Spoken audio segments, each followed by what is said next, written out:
Hello, everyone, and good evening. Thank you for coming out. We're going to be very short and not hold you further back from what will be an incredible evening of interesting and new information. We wanted to just quickly let you know about the new program at ICP, which is tonight we are featuring the ICP, one event of the ICP talks. There's also ICP meetups and there's ICP workshops coming up in the next months and weeks and continued in fall then also. We hope everybody stays informed and comes back out.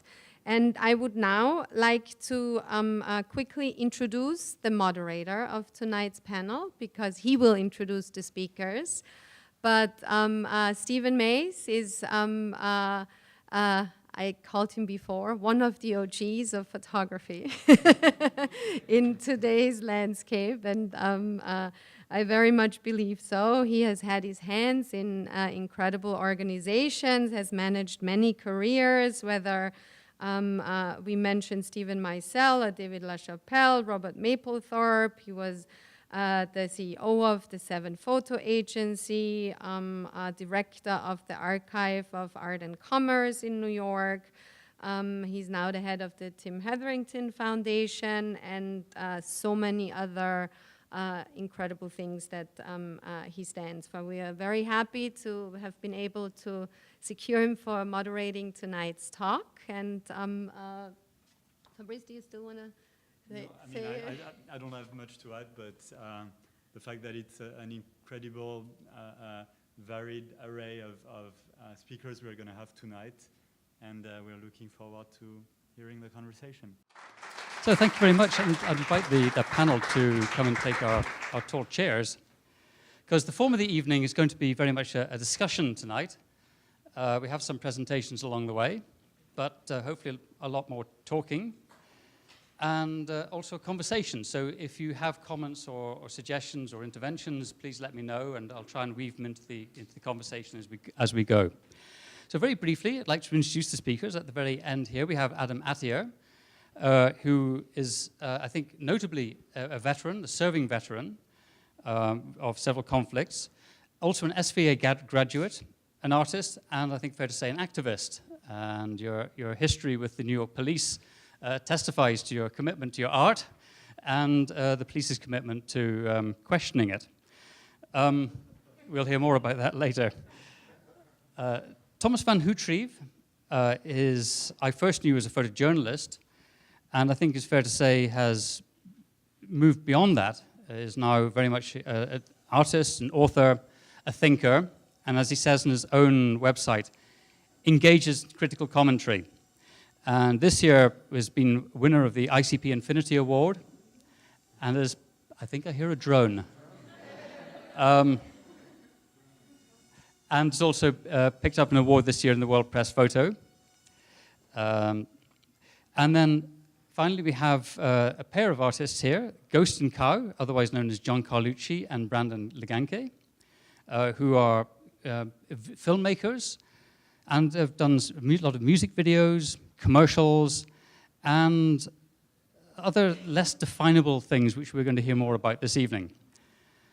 So just to start the conversation off, I wanted to reflect a little bit about drones and how they are inevitably woven into the question of surveillance and power. And I don't know how many of you here have been to Amsterdam, but there's a very interesting phenomenon as you wander around the canals of Amsterdam. They're very pretty, of course. And as someone who's a little bit interested in domestic architecture, I was always fascinated by this northern town up in northern Europe, which had these huge windows in all the houses. The merchants' houses on the canals just had these enormous windows. And also being a bit nosy, I was fascinated that none of them have curtains.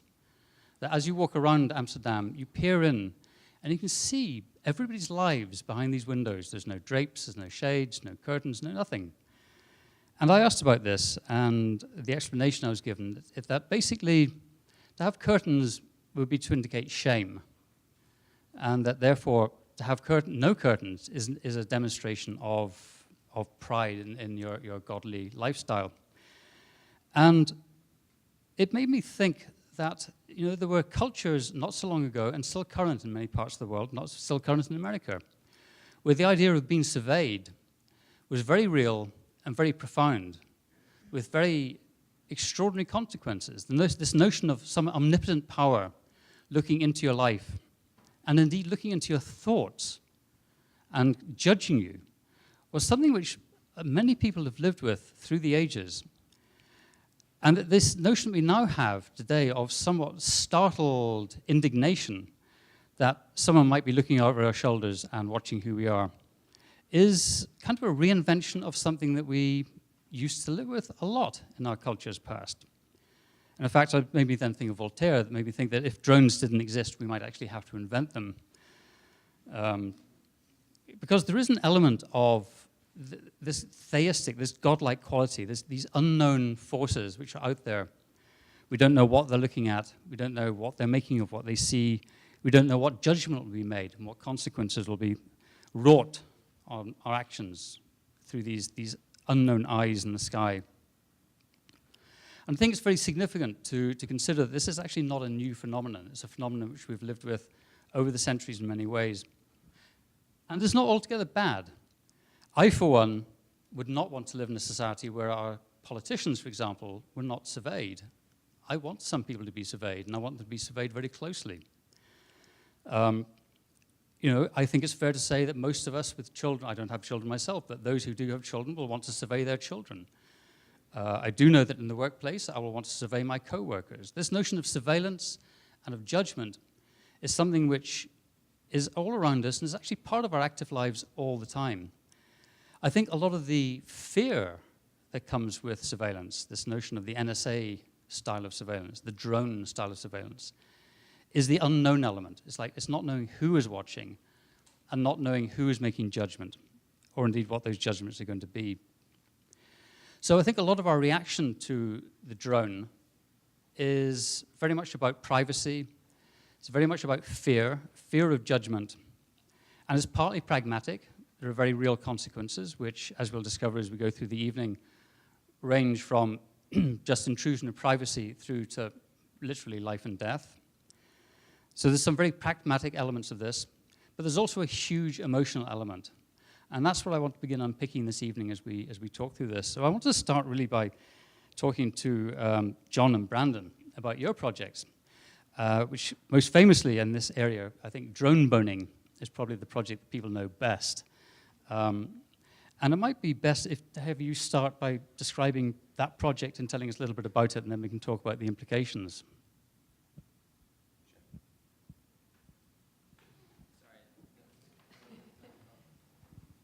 I'm Brandon, this is John, and we made a project called Drone. How many people have seen drone boning online or elsewhere? Yeah. Oh, good. Not many. That's good. That's actually good because we want to show it tonight if that's cool. So the idea was, John and I are filmmakers. We do a lot of commercials for money. That's kind of how we make our dough. But we also make films and music videos, as Steven said. And I was actually shooting in Wyoming, and we needed an aerial shot, and we didn't really have much money on the production. And in order to get the aerial shot, we used a drone, and it was a local guy from Utah.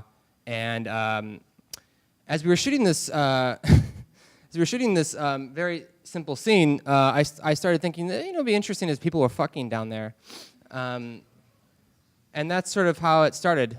Sorry for my language, it's just I didn't know how to say it. Having sex, making love. People were like sighing. I feel like I offended someone out there.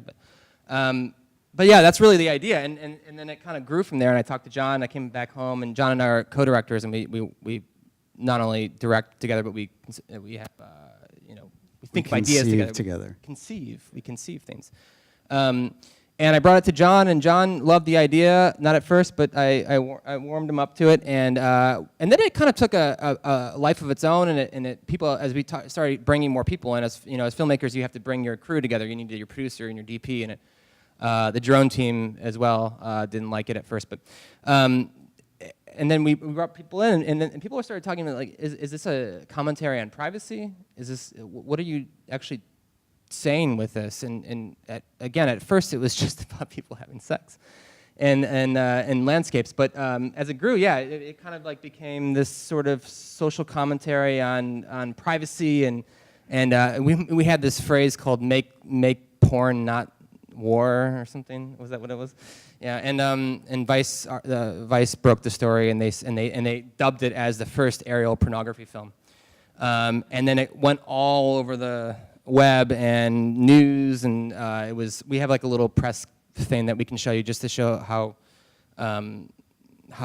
far it went. But I think the first phase as the concept was like we knew we had an art piece, but then we had all this space to fill with audio.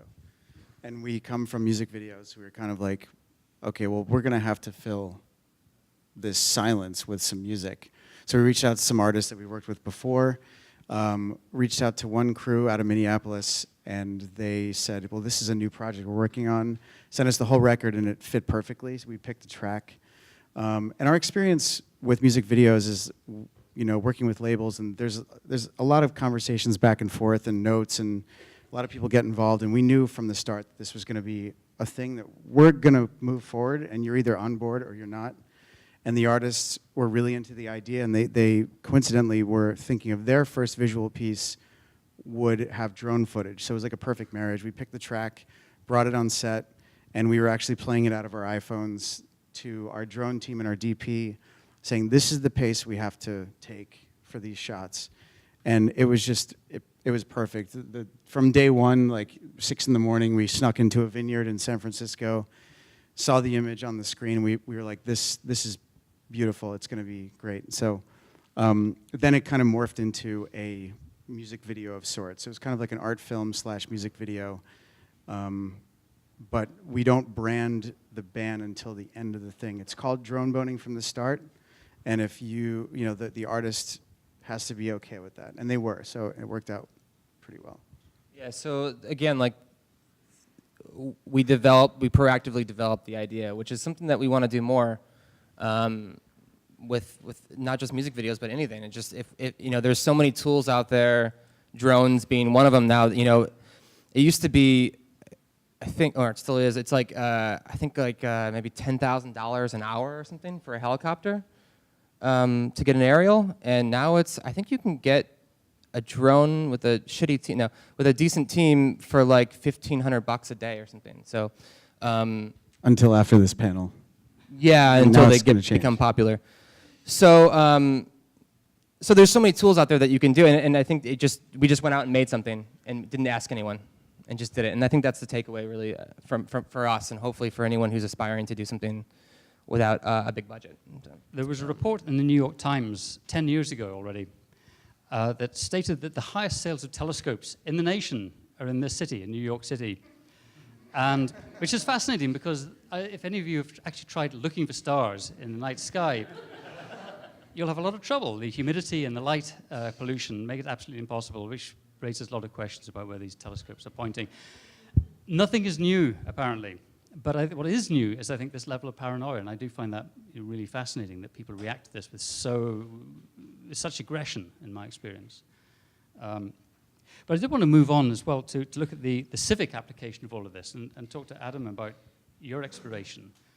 Because, I first came across your work with your very amazing New York Police Department posters about drones, and you've since moved on and developed other areas of that. But your particular areas of interest are very much in this notion of civil control and of how observation has been used by authorities to look at us for other reasons. I don't know whether you want to tell us a little about your work.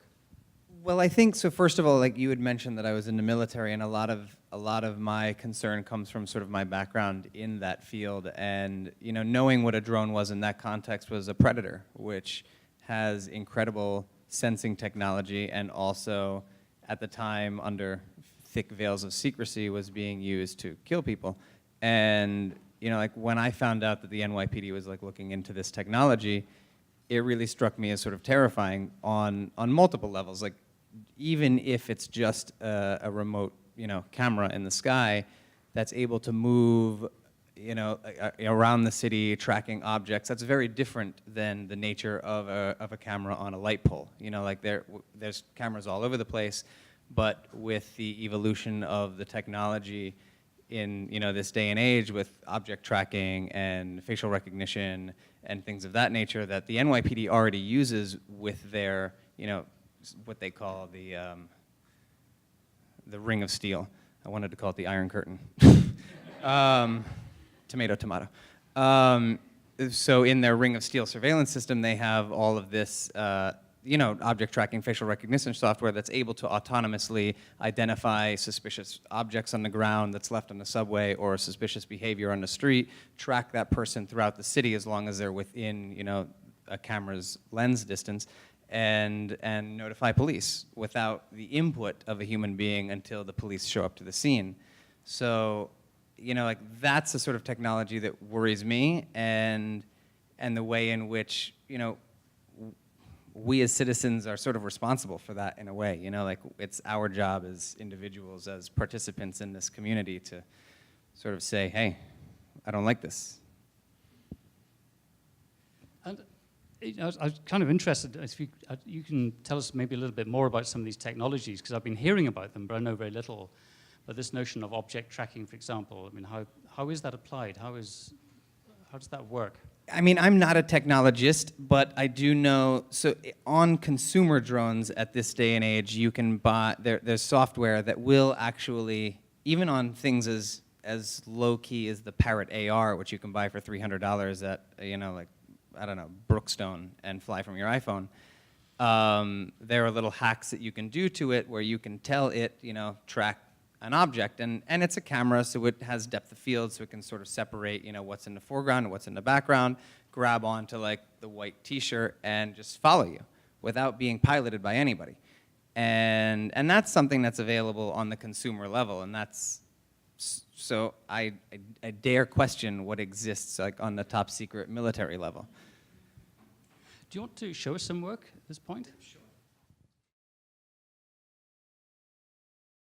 After having taken that oath, to serve and defend the Constitution of the United States, and that in conjunction with my parts of my background, I do sort of have like this sense of duty, and as an American and as a member of this community and as a citizen in this country, I think we all sort of like have to function with a sense of responsibility for those around us and the circumstances in which we live and the government in which we have. And on that tip, after I got out of the military, I went to the School of Visual Arts for photography and started shooting very commercial stuff and realized it wasn't really that fulfilling, and eventually came across this. This was an article in the Gay City News, and I came across this because of sort of a long journey of being in like the most far right-wing environment you can imagine on this planet, and moving to New York, which is probably the most far left-wing environment you can imagine on this planet, and really becoming consumed by how media sort of propagates, like our already existing views, and we just watch what we want to watch and are comfortable in that little world. And I decided like I want to like go out and like seek out other information. And I discovered this article about the NYPD just wanting to use drones here, and it was in the Gay City News, and it was discovered via a FOIA request. And it sort of struck me as problematic, and as an American with this sort of sense of duty, I decided to go ahead and do something about it. So I created this series of street signs, and as you can see, they look relatively official, like parking signs around the city, attention, drone activity in progress, authorized drone strike zone, etc.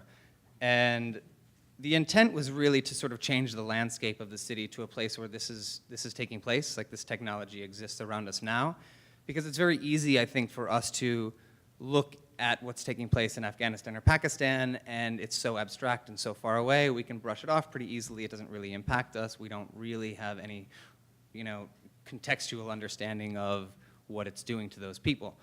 So by bringing these signs into New York and trying to create this environment in which drones actually exist, my hopes was to create some sort of conversation. And I think it sort of worked when I found out the NYPD was hunting me down with the Division of Counterterrorism. I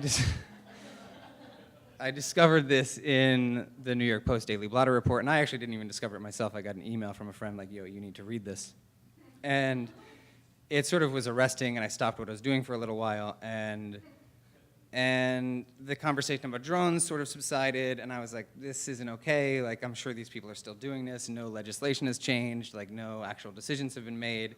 So I went out again, and I created this series of public service announcements, and put up about 120 of them on the eve of the anniversary of the signing of the Constitution, and which was also the day that the UN General Assembly was meeting, and also the anniversary of Occupy Wall Street. So it was a pretty nice trifecta.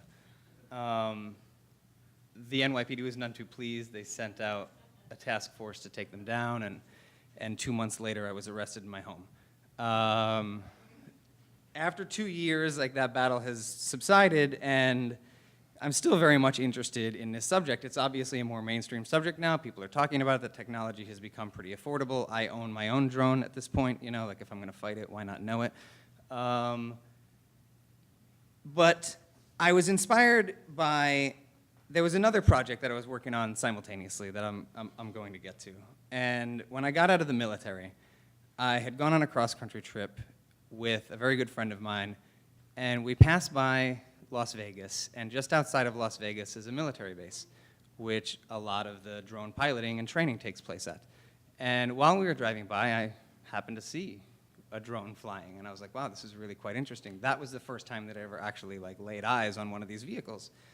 And when I got back from that trip, you know, this was well before all of this artwork, I decided to do a Google search, and I discovered that there are, in fact, some images of drones that have been captured via satellite imagery, you know, in our surroundings.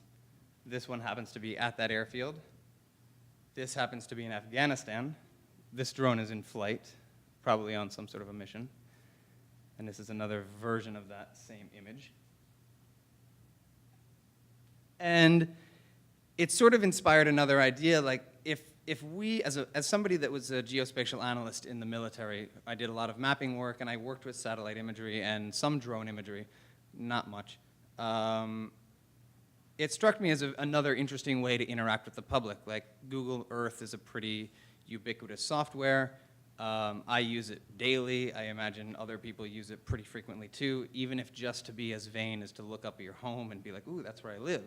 You know, like, and if we are able to capture these sorts of images of drones naturally in their sort of their natural habitat, so to speak, why not change the landscape of New York in the digital sense as well? But res judicata is a Latin legal term for a matter judged. And it seemed to me that this is all sort of a foregone conclusion, you know, drones existing in our ecosystem.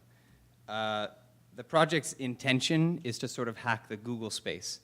And these are not images from Google. These are images that I have taken from my own UAV in order to simulate that until Google gets their act together and actually, like, updates a city. And again, in an attempt to try to, like, alter the landscape that we live and know and are familiar with, and hopefully, you know, instill some sort of sense of cognitive dissonance in the viewer. Right now, there's probably about a dozen of these between New York and Mexico. Ooh, sorry. Now, much of the dialogue that I have with people about this is sort of, you know, like, they approach it from the humanitarian standpoint, they approach it from the scientific standpoint, and there's a lot of people that say, like, well, listen, like, this is a way to get vaccines to XYZ, and isn't it going to be great when Amazon is going to deliver you your $3 whatever, you know, in 15 minutes? And yeah, okay, that's all well and good, but I was a little bit more concerned with, like, why is it that that not all of us, but a group of us, and I think most of us in this room, and certainly those of us on this panel, like, have this sort of intuitive, like, guttural, unhappy response to this technology. And I thought about who best to give me like the most honest answer about what this technology is, but children. So I've been contacting schools and parents around the country and getting them to have their children draw me their interpretation of what a drone is. And so I'm coming up with very interesting images. This like hilarious like flying eyeball. This drone over a city spewing fire, or like spent uranium rounds, I'm not sure. And this sort of glorified, hellfire carrying airplane. And I thought that was very telling of the way in which these vehicles are being interpreted by our children. Like if that's actually sort of the way our young is interpreting it, there must be something truthful about that, like this. That's an intuitive response, not like a learned response necessarily, like ours are after 30, 40 years of being alive and in this world. So then I decided, okay, we have this response to this technology. Why is that? Like, what is it about the technology that's giving us this sort of feeling? This here is a slide from the University of Pennsylvania's GRASP lab, and this is where a man named Vijay Kumar, in conjunction with K-Mel Robotics, have come up with this technology to swarm drones. Now, this is actually a few years old at this point, maybe 2.5. But these drones are small, sort of quadcopters. They have the ability to move autonomously in formations from point A to point B without being piloted. And this isn't even like an object tracking thing. This is something where I can give this swarm of drones a mission, like go collect this data from this point, and they will go from where they take off to where to their destination, complete the object, and come back without being piloted at any point in that trip. They interact with each other, they interact with their surroundings, they sense their surroundings, they sense objects, altitude, buildings, doorways, everything. Like I said, up here just a minute ago, some of this technology is reaching the civilian world, and this is one of those sort of object tracking softwares. This is a visualization of it on, like an iPad for one of these sort of commercial drones that will just follow a person, from point A to point B. Now, K-Mel would like to sort of paint like the pretty picture on it, and this is an image of them in conjunction with Lockheed Martin performing a drone orchestra, if you will, where they were playing bells and guitar and drums and piano and all of this thing, and it was really quite a spectacular thing, but it's still like these devices are making very complex decisions in very short amounts of time, and the technology, to me, is a bit weary. The facial recognition, the sort of autonomous behavior in conjunction with like land robots already exists. This is what is called the Guardian, or Guardium with an M. And this is a robot used in Israel to guard and patrol the borders of Gaza and the West Bank. And this is a vehicle that can be piloted by a human being. It's a remote. There's no human that sits in it. It would be piloted off-site or by a vehicle, traveling behind. Or it can operate totally autonomously. And it can track subject matter. It can voice its disapproval of your presence in a certain area. And it can even engage you if it decides that you aren't doing what it wants you to do. And these are decisions that are being made by a robot. And so I think that raises a lot of questions about legal issues and sort of moral issues about who gets to take another human's life. Do robots get to take other human beings' lives?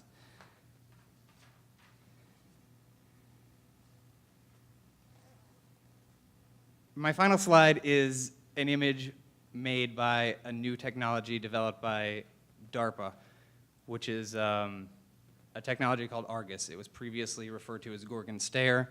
It's essentially a large array of very small, like cell phone size camera sensors that will capture a small detail of a city, like all of these blocks along the side, but mosaic together, it has an entire city in its view.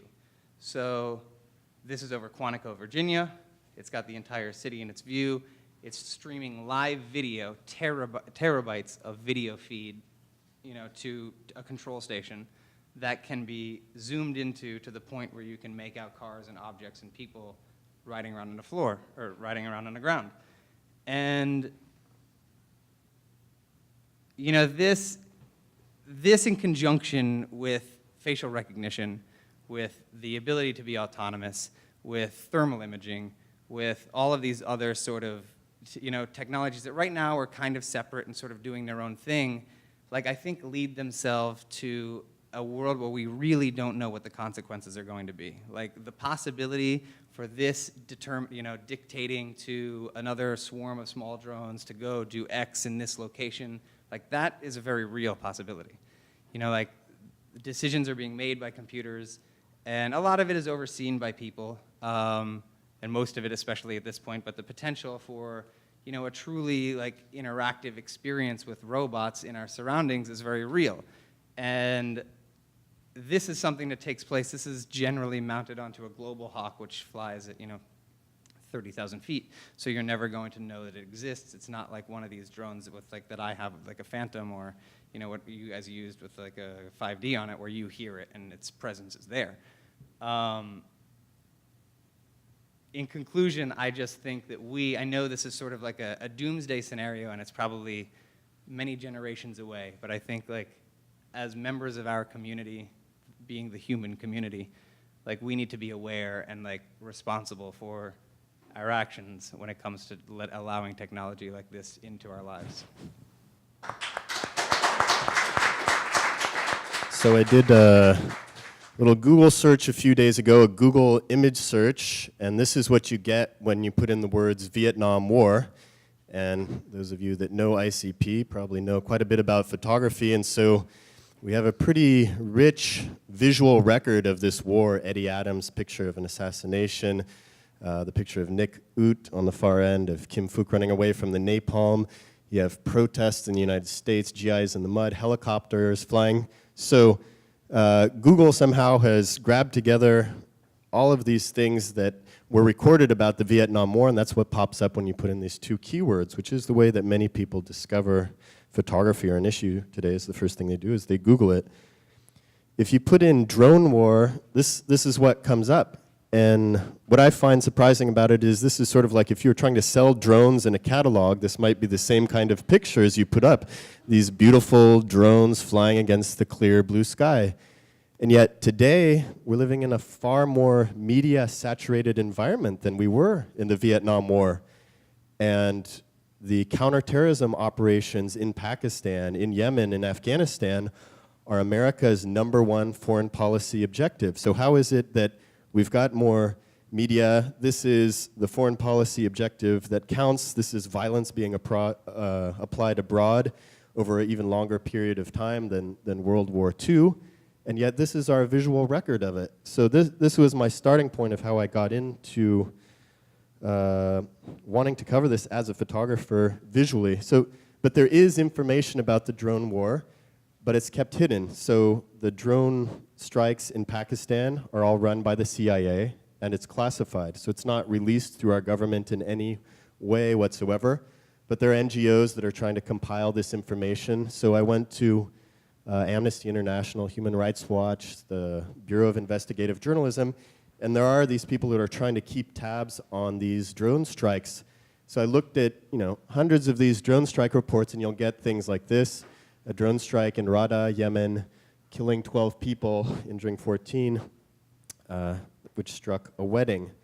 So what I decided to do is buy my own little drone and look for situations in the United States that were very similar to the ones that showed up in these strike reports, and then to fly over them with my own drone. So this is a wedding that I flew over in Philadelphia, a line of people here, and then I'll just zoom in on the picture so you can see the face of this is the flower girl who noticed my drone and looked while I was flying over. So another report that I found here, a drone strike in the village of Chenagai, killing 69 Pakistani children. And what's weird, if you really dive into these strike reports, a lot of the narrative that I'd been hearing from politicians and military planners and the media in general, you kind of imagine drones flying over a battle space or a battlefield. The strike reports are really civilian or residential targets come up often. It's rarely that it's a terrorist training camp in the middle of the desert that's hit. It's often somebody's house, the bazaar when somebody was shopping, weddings and religious schools. So this is a schoolyard that I photographed and a child's birthday party. They think there's been about 300 to 400 children who have been killed in drone strikes in Pakistan alone, these human rights groups that try to count it. And some of the strangest ones are strikes on funerals. And according to the reports I've read, these are intentional. So on this particular strike, the US government was looking for a very high-level Taliban commander, couldn't get him under drone surveillance, couldn't assassinate him, and so they purposely killed one of his subordinates, a Taliban lieutenant. The village held a funeral for that guy. They assumed that his boss, the commander, would come out, and then they fired on the funeral. And they actually missed that guy. They got 60 mourners, but they were able to put him under surveillance, and 3 months later, they killed him at his father-in-law's house with his wife.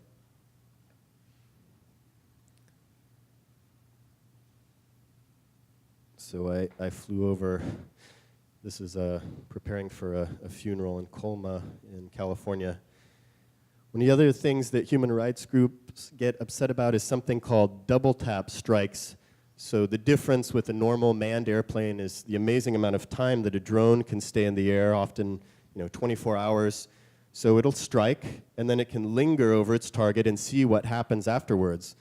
And the operational orders that they've given to drone pilots is strike the suspect, and then wait. And if somebody tries to jump in and rescue the subject, strike again. These are double tap strikes. The problem with that, of course, is that not everybody that pulls somebody from a burning car or a burning house is a terrorism collaborator. It could just be a good Samaritan. When strikes happen now in Pakistan, even if there are children inside, family members, people will not go to the house and pull them out. They'll wait because they're terrified the next strike is coming. And one of the strike reports that I came across said 2 men on horseback were struck by a Hellfire missile by a predator. So it's a very strange war that you have on one side kind of these tribal Pakistani fighters who can project their power around the world, right here to New York through Al-Qaeda, and on the other hand, are riding around on horses sometimes in the United States, which can have pilots in Nevada that are firing on them. And there's a lot of weird vocabulary that comes up when you delve into the drone war. So one of the bits of vocabulary that came up is something called signature strikes. So drone operators have been authorized. In the beginning, were only authorized to strike individuals they were trying to take out. So there's a kill list. We want to hit such and such person, the number 3 in Al-Qaeda, or the number 2 in the Taliban, and eventually changed that and said, we can strike people with certain types of suspicious behavior. And there's even been criticism of that within the US government. So I read an article in the New York Times where somebody of the State Department was complaining that the CIA was overzealous with who they were choosing with signature behavior. And the quote in the New York Times was, for the CIA, 3 guys doing jumping jacks would be evidence of a terrorist training camp. So drone technology allows us to be judged in a different way for the first time. People have been judged throughout history. As Stephen said, people have been watched throughout history and had judgment passed on them. In democratic societies, we've decided that when we want to use coercive force of the government on our own citizens, then we have to be put in front of a jury of our own peers who decide and judge what happens. In Pakistan, people are being judged purely on what they look like from 15,000 feet in the air through an infrared video camera, what their heat signature is like, and often cross-referenced with their cell phone metadata, and from that, people in Las Vegas decide to do strikes on them. So anybody want to guess what's happening in this photograph here? Yoga class, you all know already. So, but I've showed it to many people, and about half the people, when they first see it, they think it's Muslim-style prayer. If your own life, if everything about you was only judged from a video camera 15,000 feet in the air, do you think that would be, a great way to make a decision about whether you should live or die or not? So that's the way that these warfare is taking place right now. So during this process, I really wanted to bring to light what was happening with drone war abroad, and I thought, what if one day the military and the US government, who is so excited about using this technology abroad, uses it in the United States, sort of what if the Gorgon stare is used at home. And then there was a Freedom of Information Act lawsuit from the EFF here, and it got the FAA to release all of the authorization they'd given to government entities to fly drones in the United States. So for years, without there being really a public debate, drones have been flying over the United States for different purposes, often for law enforcement, sometimes for scientific research and things like that. Another one of the records they had released is that a public program is Customs and Border Protection has 12 Predator drones that they fly over the US-Mexican border and the Canadian border, and most American citizens seemed okay with that. It's looking at border threats. When they did a Freedom of Information Act lawsuit, they found out that those drones had been lent out 700 times between 2012 and 2014 to the DEA, to the FBI, to the Texas Rangers, to local law enforcement. So drone surveillance for some time has been part of our law enforcement infrastructure in this country. If suddenly there were dozens or hundreds of watchtowers that were put up around the country, there would be a debate. There would, can we choose? We live in a democracy. How do we want policing to be done? We can vote on a sheriff in counties in the United States. But I felt like this technology has sort of slipped in, and it's already happening without that democratic debate. So as a second part of my project, I just started going out to some of these red dots on the map, putting my drone in the air and photographing, sort of raise the question of what can the government see when they look down on us with their domestic surveillance drones. So this is the US-Mexican border. This is Gaithersburg, Maryland, which has 2 different drone authorizations that are on the map. If you go to EFF, you can actually click on the little red dots, and sometimes there'll be a record explaining exactly what the drones were used for. This is also in Gaithersburg.